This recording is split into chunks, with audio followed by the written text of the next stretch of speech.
France Inter. Histoire du monde, Anthony Bélanger, le gouvernement italien convoque une réunion d'urgence sur le prix des pâtes. Et oui, parce que la situation est grave, Mathilde. Le kilo de pâtes alimentaires a pris, selon le gouvernement italien, 17,5% en un an.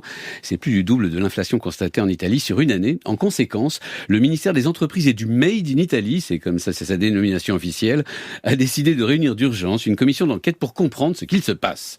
Et il est vrai que cette hausse est assez incompréhensible, parce que les pâtes, c'est grosso modo de la semoule de blé dur et de l'eau.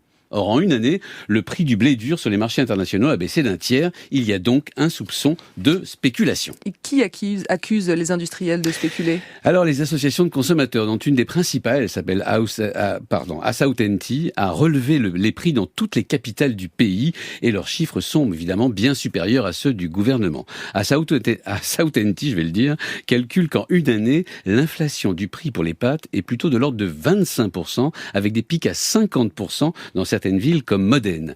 Les fabricants, eux, jurent qu'ils n'y peuvent rien et accusent de multiples facteurs, dont le coût de l'énergie et l'inflation générale. Et si vous nous en parlez, c'est évidemment que les pâtes en Italie, c'est très important. Alors, pour comprendre la sensibilité des Italiens en général et du gouvernement en particulier, il faut savoir que 60% des Italiens mangent des pâtes quotidiennement. Autrement dit, le prix des pâtes est l'aune dont les Italiens se servent pour mesurer leur inflation.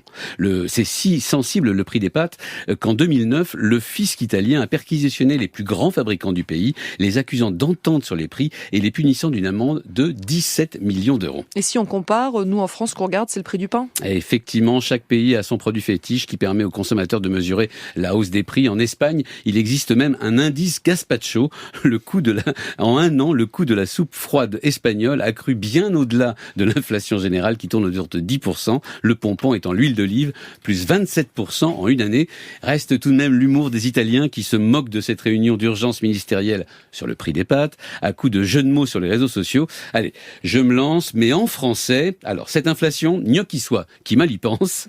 De toute façon, je refusilie de payer un tel prix. Anthony Bélanger pour l'Histoire du monde.